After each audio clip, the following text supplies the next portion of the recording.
And Johnny, let's close out the podcast. This will either be after one or two things.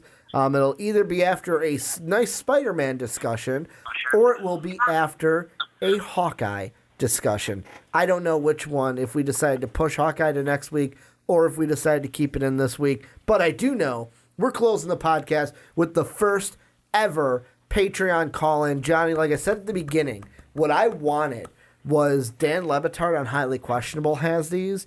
They're like the confetti guns. If I was able to get them for today. Like beginning of the week. Oh, don't tell me you have them. No, but I probably could have made one. Oh, I just on camera wanted to pop. The at minimum, I could have up. done the Lonely Island, whatever the guy's name is, the meme or the GIF where he throws up the confetti. Throws it up because we've got our first patron. You can be a patron too at patreon.com/MostValuable Podcast. Pat Hill, first patron on the Rick and Johnny podcast. Pat, usually I'm asking how your evening is. How's your morning as we're sitting here 11:15 on a nice Sunday morning? My morning is good. Sunday's usually my work day, so my body somehow always wakes up at 8:30 on Sundays for some reason. I don't know why, but it's bright and early, and I'm excited. This is cool. Johnny's like giving the thumbs up. He's like, "Yeah, work schedules, getting your early body up." risers." So it's funny that Pat mentions that because today when I woke up, so I start school. I have to be at school for work every day at about 7:30, 7:35. And usually I wake up at about 6:15. So today I woke up and I looked at my phone and saw 7:50, which is like right exactly when that first class starts of the day. And I immediately had a panic attack of like, holy shit, I'm late for work. You kind of have that freeze moment where you're like, all right, time to make a pimp decision here. Do I call in sick or do I say, hey, I'm going to be late? But then, like, after that first shock went through, I was like, oh, it's fucking Sunday. We're not recording till 9. Guess what I'm going to do? Go up to the bathroom and then lay my ass right back in the bed because I've got an hour before I have to get ready. But we are here. I'm glad that we're all up and awake for this, talking about Stranger Things. And I originally, when we were talking on the phone before this, of like, oh, we're talking spoilers. Kind of. If you haven't seen season 3, there will be spoilers afoot, but we're kind of talking about what we would like to see in season 4. And Pat, when I kind of asked you what you wanted to start with, you said you wanted to start with the American and kind of who that person could be. But I want to ask you this first. It has to do with Hopper, because Johnny and I have had this debate numerous times of, is Hopper really dead? And the thing that I just saw today that kind of plays into this is, I guess, Hopper on Instagram, well, not Hopper, David Harbour on Instagram did a couple things. Where first, he changed his profile picture, I believe, if I'm top and bottom. One's a sunflower, the other one was a rainbow in like a dusk sky. The next image on this tweet says, breathe, sunflower, rainbow, 3 to the right, 4 to the left, 40-50, which I'm thinking is a reference to the passcode from season 3. But then here's the most interesting thing. On Instagram, he posts a picture of a upside down sunflower from behind and just puts the caption, looking at an object from behind and inverted can add a new dimension to it. This can work with anything, but most especially those objects you think you know well. I want to ask you, Pat, what do you think? Is Hopper dead? Is he not dead? Will we see David Harbour in season 4? So that is some high-class Instagram clue dropping. That is like David Harbour. That is some deep shit right there. That is some deep shit. But what I think is, so it was weird at the end of season 3 because while you didn't see Hopper perish, you saw there was like a scene where you saw these 4 Russians who walked into the same room as Harper and they all got obliterated into dust. Mm-hmm. But because we didn't see Hopper get obliterated, that also kind of presents a clue kind of by the Duffer Brothers where they're not going to show you if they show you a death, you'll know that person is gone. But because we didn't see Hopper gone, I don't think that I'm more inclined to say that he is still alive.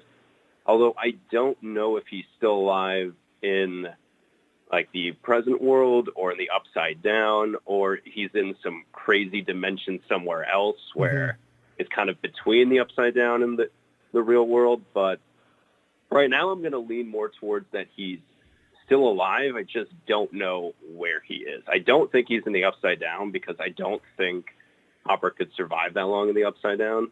Not saying that he's not a survivalist, but I don't think that if he was there for so long, I think he would just eventually die because of the toxic air in the upside down. But I think he's alive. I just don't know where he is. What do you think? Like, Johnny, I pitched it to you because when we had this discussion, I fist pumped while Pat was talking because he kind of agrees with me. My first thought was, Hopper's not dead. We didn't see a body. If you never see a body, the person's not dead. That's just the rule of TV and movies.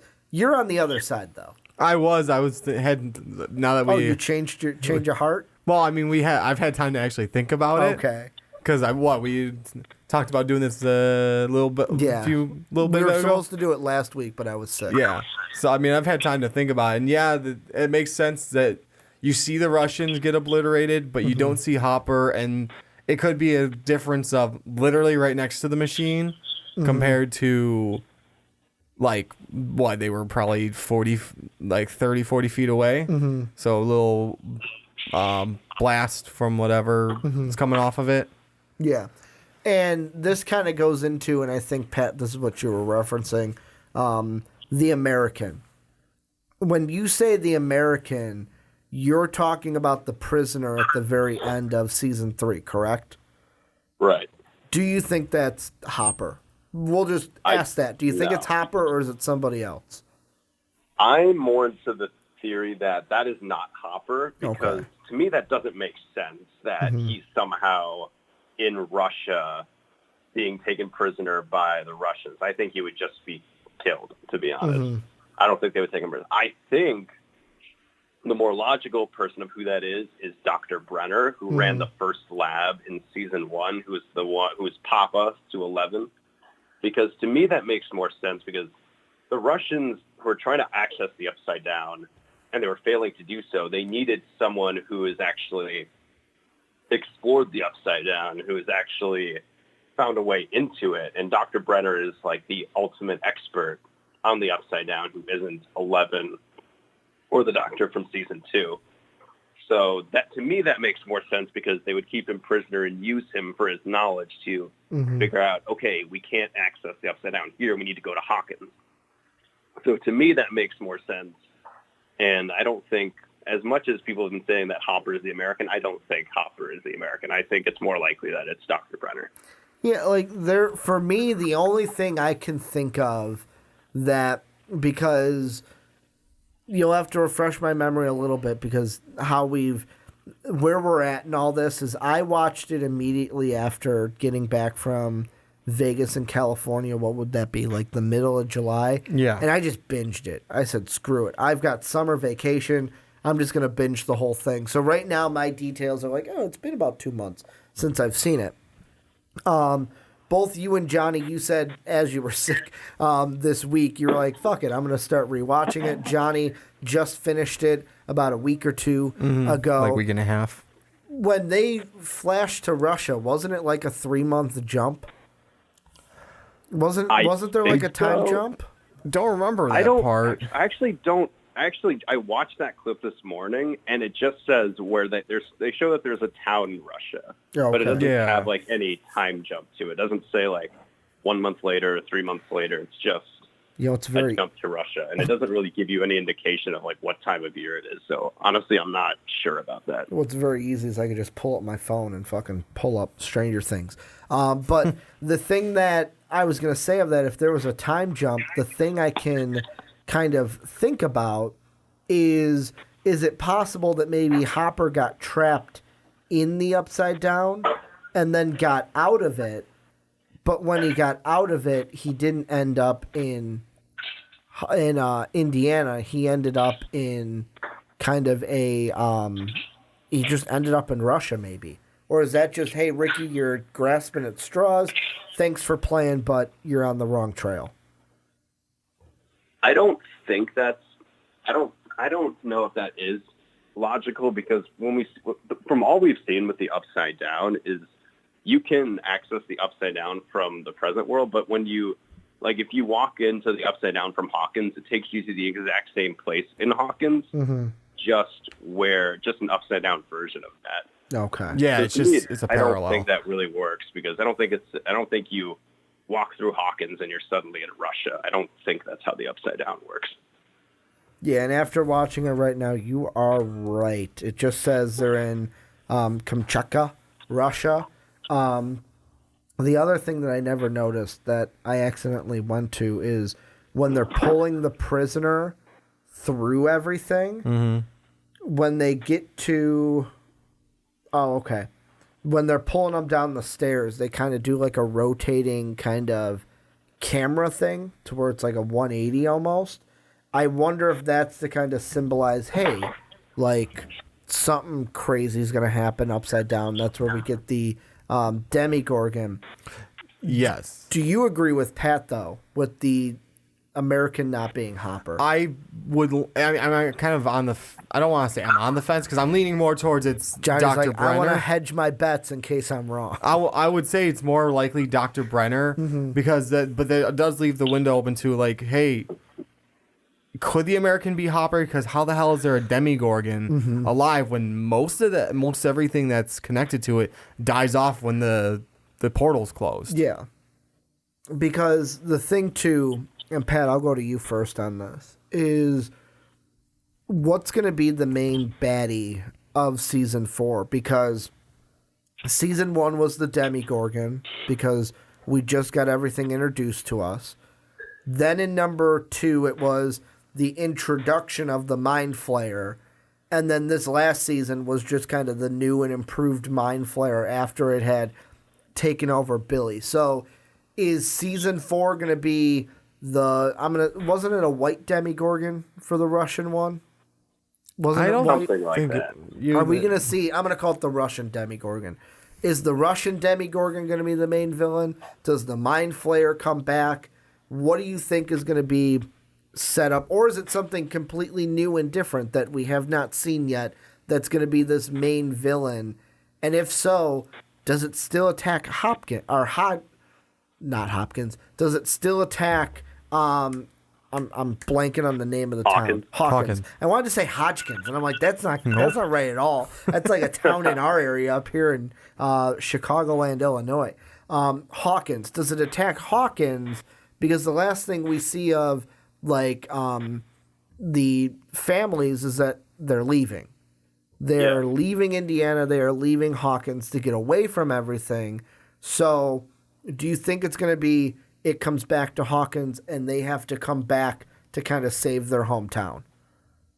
Honestly, I don't think so. I don't really have a good idea of who the main bad villain will be. I just know from reading what the Duffer Brothers have said of what they hope will happen, what they think will happen in Season 4, is that they're going to see more expansion of where does the Upside Down hit in other places. So they've specifically mentioned that there's a whole world that they could impact that's outside of Hawkins. We can't keep just bringing everything back to Hawkins, Indiana. We want to explore more places. Do the kids go on a road trip to Russia? It could be, or there could be a new Upside Down where wherever Will, Eleven, and Joyce move out to. It could happen there. It could happen back in Hawkins. It could happen in other places. And so what I think would be really interesting to know is, you see these upside down phenomenon happening in other places, and the whole crew is kind of going oh my God, this isn't just in Hawkins anymore. This is all over the place. What are we gonna do? I think that would be really interesting to look at. And also, I think that with everything that the town of Hawkins, Indiana, has kind of gone through, with watching those 30 people die in season 3, and watching a lot of their community be decimated by these phenomena, I think Hawkins itself is going to be probably a little more paranoid in Season 4, because they've just watched so many more people die. They've watched all these things happen to their town the past 2 years. And so I think the town is going to be much more on edge and jumpy. And I think that's going to kind of motivate the Upside Down to kind of expand to other places, because the town of Hawkins understands, like, okay, something's not right here. Like, we may not have the whole story, but something's not adding up with all these phenomena that'll happen. So, but in terms of who's the bad guy, I really don't know. I think the Mind Flayer, because we didn't actually see if the thing that happened in season 3, if that was the whole Mind Flayer, or if there's still a little bit of him back in the Upside Down. But I think it would be more interesting to try to pursue a new bad guy, because I think we've kind of seen 2 seasons of the Mind Flayer. So I think it would be interesting to kind of go for like a new kind of bad guy, either Upside Down / Russian team up or something else. But I don't want to just say the Mind Flayer, because we've kind of seen that for 2 seasons now. And the other thing I'm kind of looking at, and I'm kind of answering my own question in my head, but one of the things that I have seen is a potential jump of sooner or later getting out of the 80s and going more into the 90s. Here's the thing I'm thinking with that, first off, if you look at the seasons, they've gone, it was November of 83, then the second season was a year later, October of 84. This last season is summer of 85. So really it's going to be if they come out with the next season, the next logical something year of 86. 86.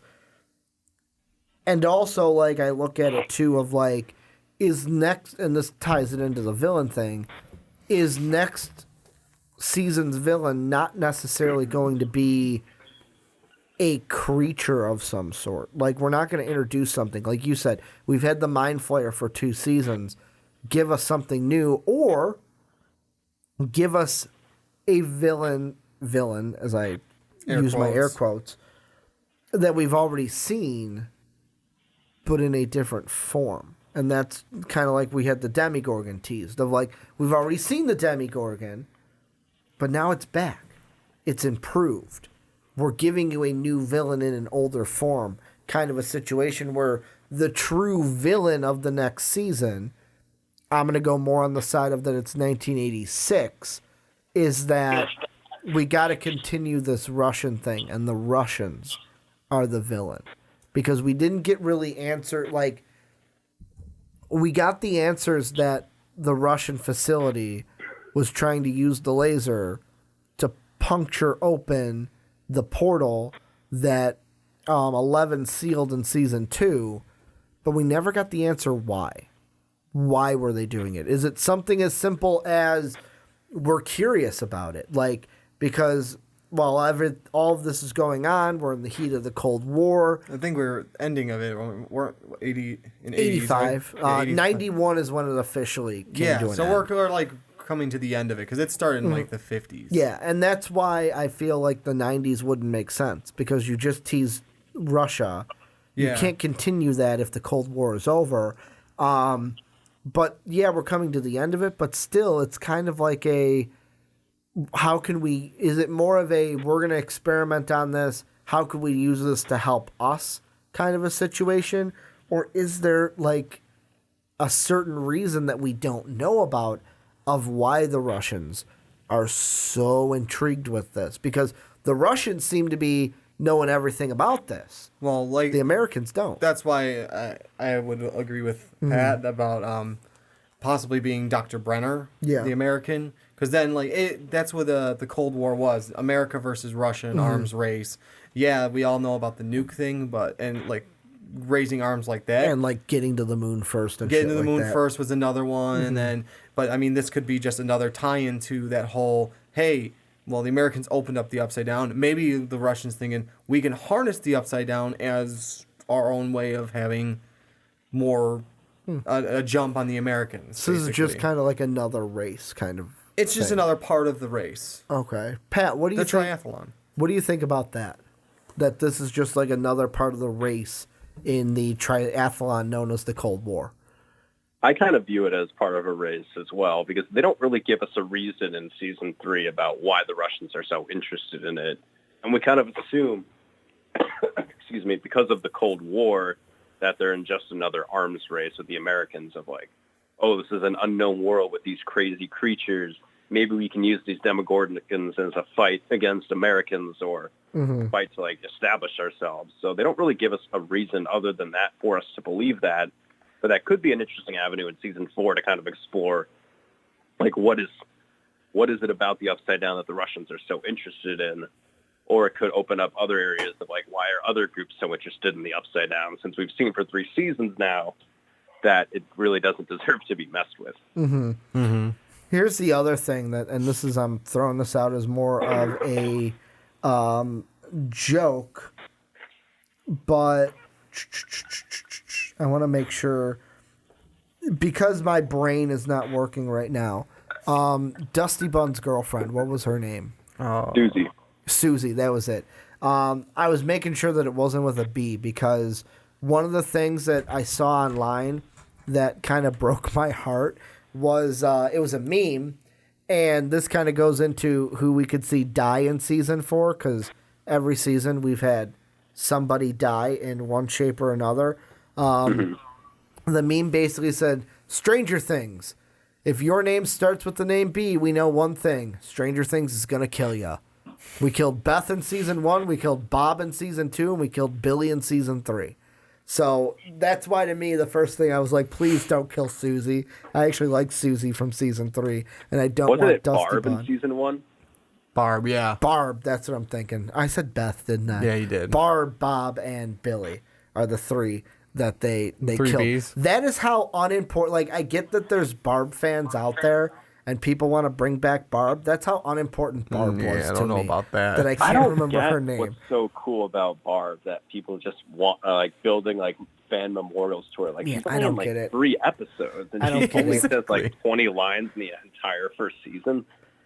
Like, what? Well, it was like, if you think if you think back to season 1, it blows my mind. This is kind of like a retro, like thinking back retrospectively now, how I remember season 1 when watching it, that anybody I talked to about Stranger Things, they asked me one question before we could talk about the show. Were you Team Steve or Team Jonathan? Which team were you on? Because it was all about, were you with Jonathan or Steve to get Nancy? Which one were you with? And now it seems like that they're so far apart and in their own stories that, like, nobody cares anymore. It's like, I can like Jonathan, and Steve is the fucking man. I would love to be Steve. I love them both. They're awesome.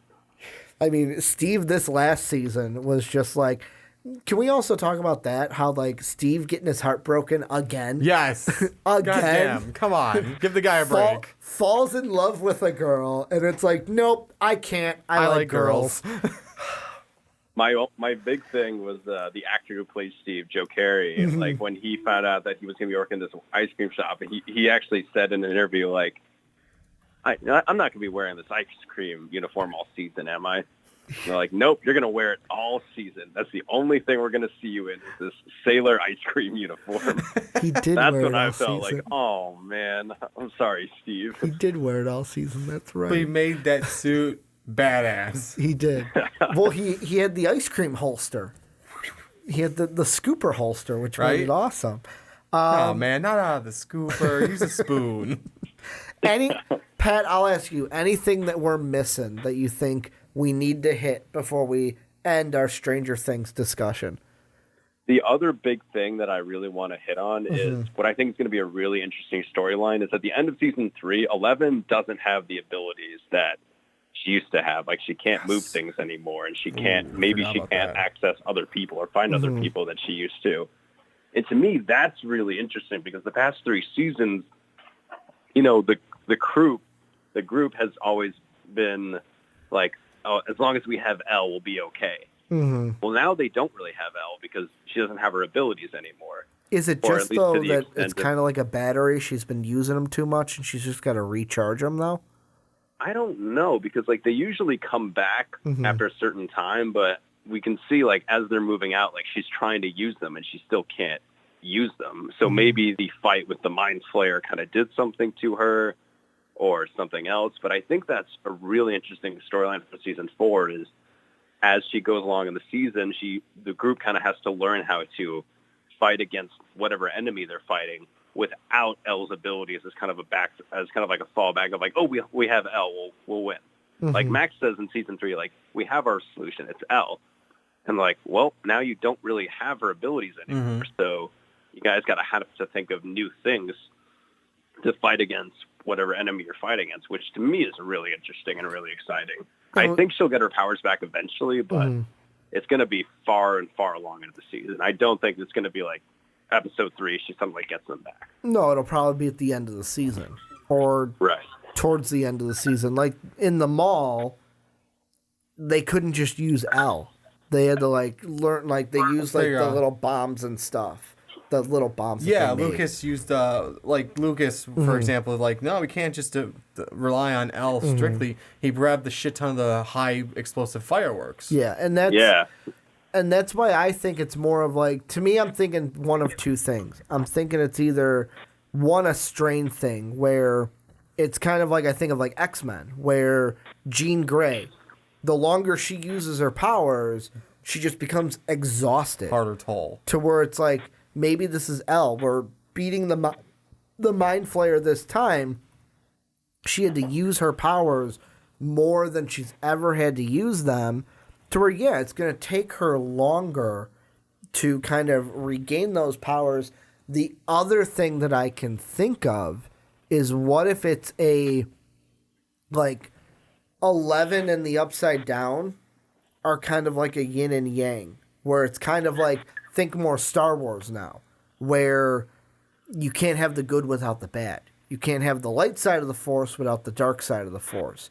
And there's a perfect balance kind of between them, to where with 11, it's the Upside Down. By sealing off the Upside Down, by defeating the Mind Flayer, by getting rid of every trace or most traces of the Upside Down and separating from that, that's kind of taking the toll where the power gets taken away in a sense. Where it's like, maybe L is connected to the Upside Down in a way where it's like, it needs her to survive, but she also needs it for her powers. Kind of in a way.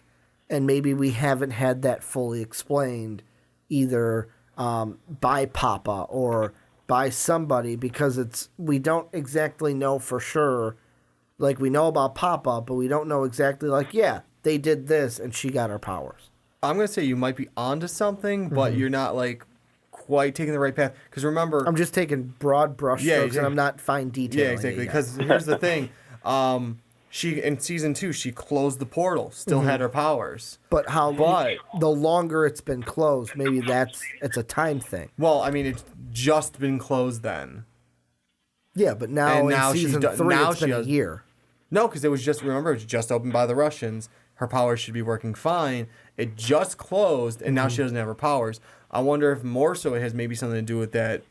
If it's on the same path you're talking about, more so that there's a Demigorgon living without that portal open.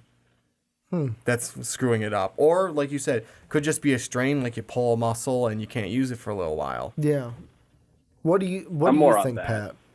I'm more about the muscle thing. I think that kind of connecting it to like how the Force is in Star Wars, I don't really agree with that, because in season 1 you see Elle like learning how to use her powers or being forced to use her powers as a young kid throughout season 1, and it didn't seem to really have any connection to the Upside Down other than them forcing her to like confront something, a Demigorgon in the Upside Down, and kind of forcing her to open a portal.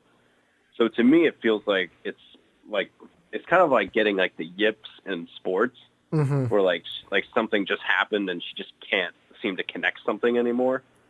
So I think she might go on like a sort of development where she kind of learns like maybe what she's been running from, or maybe something that she's not dealing with in season 3 that they didn't have time to deal with because they were out doing all this other shit.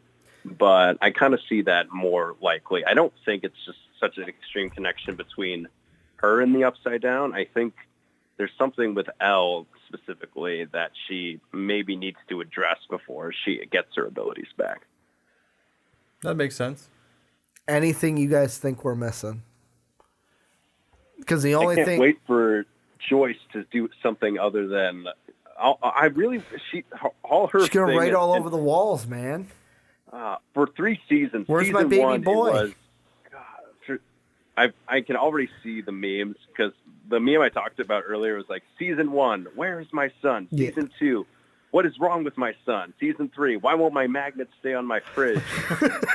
Season 4, where is Hopper? Yeah. I can already see it right now. I can already see that being her new trying to live obsession without of where is Hopper. Hopper. She can't like just she's let always things either go. looking for something or trying to find the answer to something. And not even that. It's like season 2, we tried to give her a love interest where it's like, great.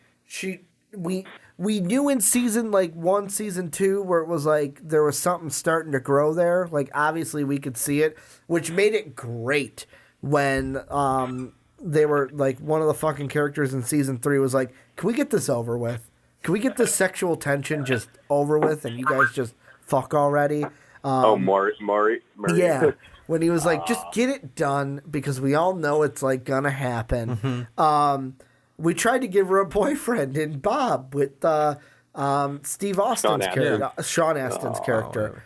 I was trying to think of his name from Lord of the Rings. Sam from Lord of the Rings. Samwise Gamgees.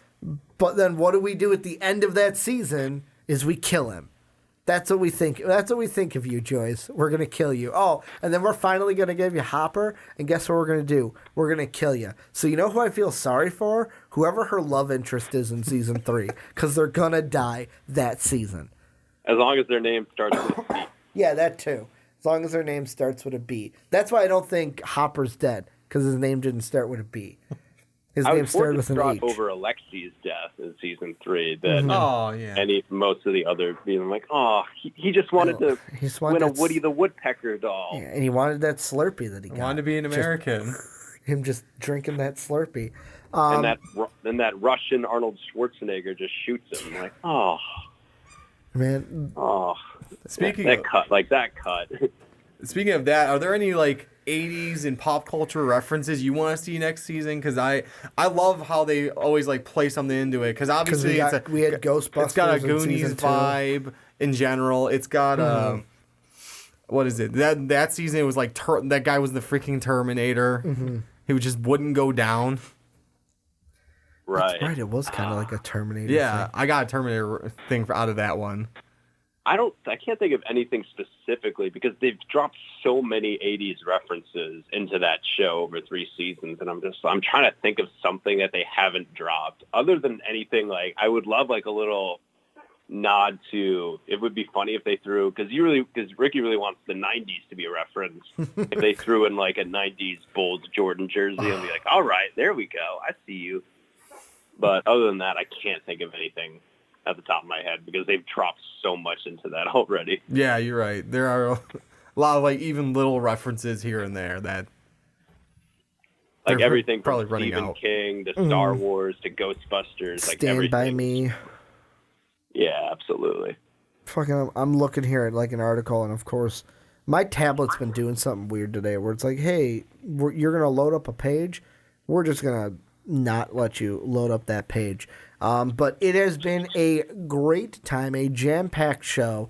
I've loved this. First Patreon call. I hope, Pat, that you're not the last one. I hope, this is not your last appearance on the Rick and Johnny podcast. I hope that it's also not the last time we talk to somebody on the Rick and Johnny podcast because this has been fun, especially for me. Johnny, This is your first Patreon segment, so we're kind of your cherry right there. Yep. But with me, it's more of it's so much fun to actually talk to one of our patrons not about sports.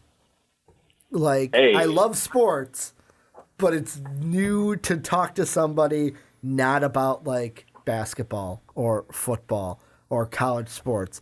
So thank you. I don't know how Jake does it with basketball every month. Every single month. And we were actually, that brings me up, the last thing I'll mention here on the Patreon segment is Pat actually has something that he is the closest to something that no other patron is close to.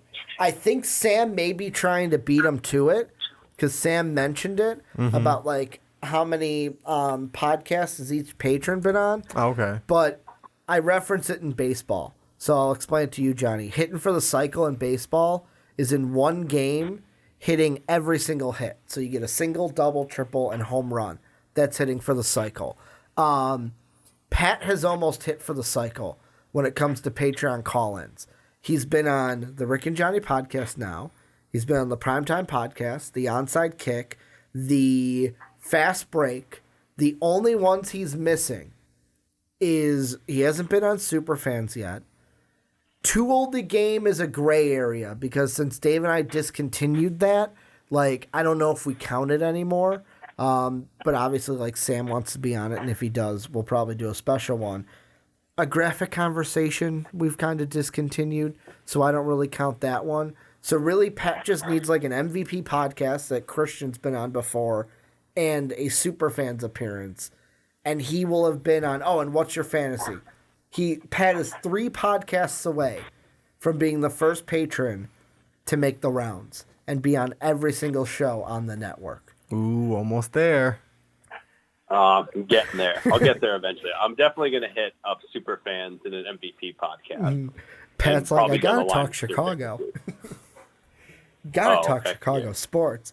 But thank you, Pat, for being on the podcast. As always, you guys thank you very much. Be like Pat, too. Make sure to check out patreon.com/mostvalued podcast. The gold tier is how you join a podcast to talk about whatever it is that you would like. Make sure to also, if you're on YouTube, check out all our other segments that we did today. Also, follow us, twitch.tv/mostvalued podcast. But I want to thank you guys for either watching on YouTube, listening on podcast services around the world, and as always, have a good day, everybody.